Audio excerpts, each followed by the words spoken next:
அதை ஏற்றுக்கொள்ளுதல் அப்படின்றது அசல் நான் வந்து என்னது துணிமணி வாங்கி கொடுக்கறது, தங்குறதுக்கு நல்ல ஒரு இடம் கொடுக்கறது, அதே போல அந்த மனைவிக்கு தேவையான எல்லா தேவைகளையும் பூர்த்தி செஞ்சு வைக்கிறது, இது மட்டும் அந்த ஈஜாப் அவர்களுடைய நோக்கம் இல்லை. மாறாக கடைசி வரைக்கும் சொர்க்கம் வரைக்கும் அந்த மனைவியை கொண்டு போய் நாம செய்யணும். அந்த மனைவி நாம என்ன செய்யணும்? சொர்க்கம் வரைக்கும் கொண்டு போய் சேர்க்கிறது என்னுடைய பொறுப்பு. அதுக்கு தான் நான் ஏற்றுக்கொள்றேன் அப்படின்னு சொல்லுவோம். வந்து கேட்பாங்க, ஏற்றுக்கொண்டீர்களா, கபூல் செய்தீர்களா அப்படின்னு கேட்பாங்க. நான் ஏற்றுக்கொண்டேன், கபூல் செய்தேன். இதுக்கான அர்த்தம், உண்மையான அசல் அர்த்தம் ஒன்று உலகத்துடைய எல்லா தேவைகளையும் நான் ஏற்றுக்கொண்டேன், இன்னொன்று கடைசி சொர்க்கம் வரைக்கும் கொண்டு போகணும். அந்த பெண்களை, அந்த மனைவிமார்களை, மனைவி மக்களை சொர்க்கம் வரைக்கும் கொண்டு போகக்கூடிய பொறுப்பே இடத்துல இருக்கு. அதுக்குதான் நான் என்ன சொன்னேன்?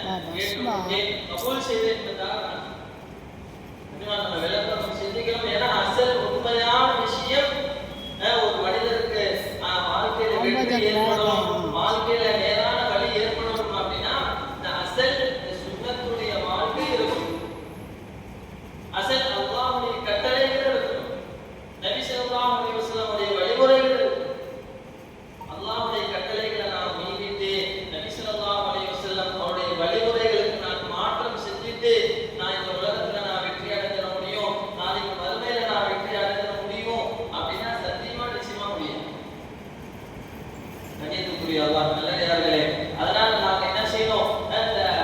எங்களுடைய இந்த வாழ்க்கையினுடைய இரண்டாவது பகுதியை நாங்க எடுத்து வைக்கும் போதே நாங்க உறுதியாக நாங்க என்னது நீயே செய்யணும். எங்களுடைய வாழ்க்கையில, எங்களுடைய மனைவாடத்துல, எங்களுடைய குடும்பத்துல, எங்களுடைய வீட்டுல தீனுடைய முழுமையான ஒரு சூழ்நிலைகள் உண்டாகும்.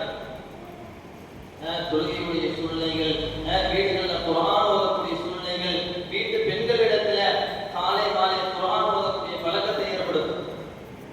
நபி ஸல்லல்லாஹு அலைஹி வஸல்லம் சொல்லியிருக்காங்க, எந்த ஒரு பெண்மணி ஒரு வீட்டுல மக்ரிபுடைய தொழுகைக்கு பின்னால ஒவ்வொரு நாளும் சூரத்துல் வாக்கியாவை ஓதுறாங்களோ ஒரு காலம் அவங்களுடைய வீட்டுல மறுமை என்பதே வராதுன்னு சொல்லி.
நியத் வைக்கிறோமா இன்ஷா அல்லாஹ். இந்த சமையல் நான் போகும்போது நபியுடைய சுன்னத்தான வாழ்க்கையை எங்களுடைய வாழ்க்கையில கொண்டு வரதுக்காக நியத் செஞ்சுட்டு போகலாமா இன்ஷா அல்லாஹ். இன்ஷா அல்லாஹ்.